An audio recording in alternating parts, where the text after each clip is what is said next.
ओम नमः शिवाय। हर हर महादेव मित्रों। तो मित्रों, आज की इस वीडियो में हम जानेंगे कि कुंडली में कैसे बनता है पितृदोष और इस दोष से मुक्ति पाने के लिए क्या क्या उपाय करने चाहिए। ज्योतिष शास्त्र में पितृदोष को सबसे खतरनाक माना जाता है। अगर किसी जातक की कुंडली में पितृदोष होता है तो उस जातक के जीवन में कई तरह की समस्याएं उत्पन्न हो जाती है। ज्योतिष के अनुसार प्रत्येक व्यक्ति की कुंडली में शुभ और अशुभ दोनों तरह के योग बनते हैं। यदि किसी व्यक्ति की कुंडली में शुभ योग बनते हैं तो व्यक्ति को जीवन में सुख सुविधाएं और धन दौलत की प्राप्ति होती है। वहीं यदि किसी व्यक्ति की कुंडली में ग्रह नक्षत्रों के संयोग से कोई अशुभ दोष का निर्माण होता है तो ऐसे व्यक्ति को जीवन में काफ़ी संघर्ष करना पड़ता है। इसके साथ ही उसको जीवन में सफलताएं बहुत कम मिलती है। शास्त्र में बताए गए दोषों में से सबसे ज़्यादा प्रभावी दोष कालसर्प दोष होता है और पितृदोष माना जाता है।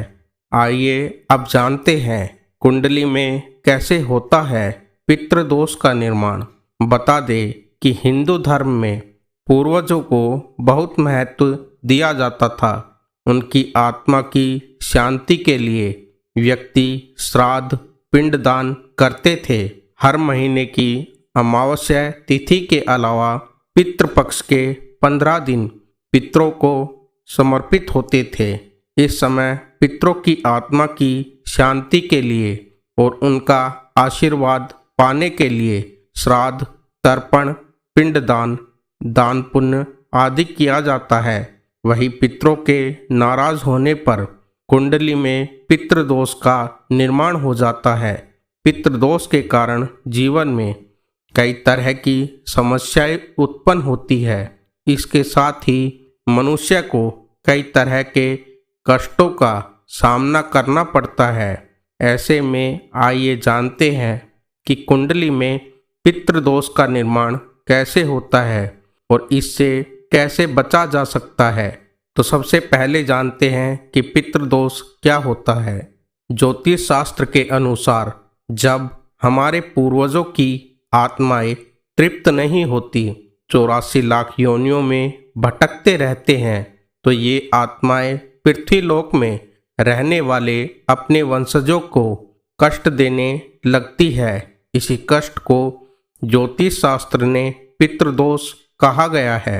मान्यताओं के अनुसार मृतलोक से हमारे पूर्वजों की आत्माएं अपने परिवार के सदस्यों को देखती रहती है।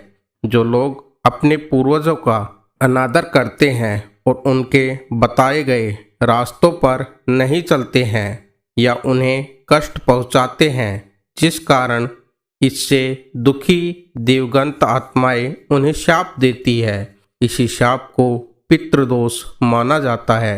कैसे बनता है कुंडली में पितृदोष, अब इसके बारे में जानते हैं। ज्योतिष शास्त्र के अनुसार जब किसी व्यक्ति की कुंडली के लगन भाव और 5वें भाव में सूर्य मंगल और शनि विराजमान होते हैं तो पितृदोष का निर्माण हो जाता है। इसके अलावा कुंडली के अष्टम भाग में गुरु और राहु एक साथ आकर बैठते हैं तो भी पितृदोष का निर्माण होता है। जब कुंडली में राहु केंद्र में हो या त्रिकोण में मौजूद होता है तो पितृदोष बनता है।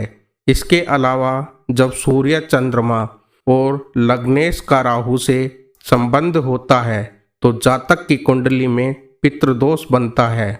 जब कोई व्यक्ति अपने से बड़ों का आदर नहीं करता या फिर उसकी हत्या कर देता है तो ऐसे व्यक्ति को पितृदोष लगता है और जीवन नरक बन जाता है। पितृदोष के लक्षण क्या होते हैं? जब किसी व्यक्ति की कुंडली में पितृदोष का निर्माण होता है तो ऐसे व्यक्ति को जीवन में कई तरह की बाधाओं का सामना करना पड़ता है। ऐसे व्यक्ति के विवाह में देरी होती है, विवाह टूट सकता है, तलाक की स्थिति उत्पन्न हो जाती है, वैवाहिक जीवन में हमेशा तनाव बना रहता है। ऐसी महिलाओं को गर्भ धारण करने में समस्या आती है, बच्चे की अकाल मृत्यु हो जाती है, जीवन में कर्ज और नौकरी में परेशानियां आती रहती है। इसके अलावा ऐसे लोगों के घर में या परिवार में आकस्मिक निधन या दुर्घटना हो सकती है। लंबे समय से किसी बीमारी के चलते परेशान रह सकते हैं। परिवार में विकलांग या अनचाहे बच्चों का जन्म हो सकता है। ऐसे व्यक्ति को बुरी आदतों की लत भी लग सकती है।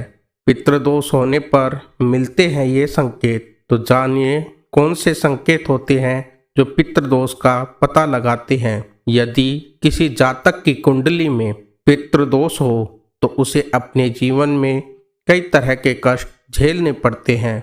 पितृदोष के कारण शादी में बाधा आती है। ऐसे में विवाह में देरी होने लगती है और समय से शादी नहीं हो पाती है। पितृदोष के कारण वंश की वृद्धि रुक जाती है। ऐसे में संतान प्राप्ति में बाधा आ जाती है। इसके साथ ही संतान के कैरियर में समस्या उत्पन्न होने लगती है। अगर किसी जातक की कुंडली में पितृदोष होता है तो वह कई तरह की बीमारियों से ग्रस्त हो जाते हैं। समय समय पर उनकी सेहत बिगड़ जाती है और धीरे धीरे वह मानसिक तनाव में आना शुरू हो जाते हैं। अब हम आपको बताते हैं कि पितृदोष से मुक्ति कैसे की जाए और इसके क्या उपाय होते हैं। पितृदोष धन की हानि और परिवार की तरक्की में रुकावट का कारण बनता है। कई कोशिशों के बाद भी व्यक्ति को सफलता नहीं मिल पाती। पितरों के नाराज होने से व्यक्ति कंगाली की ओर चला जाता है। इसके साथ ही परिवार को आर्थिक तंगी का सामना करना पड़ता है।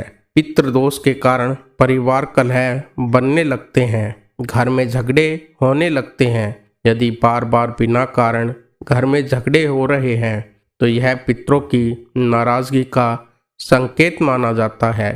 पितृदोष होने के कारण परिवार के सदस्यों के बीच तनाव की स्थिति बन जाती है।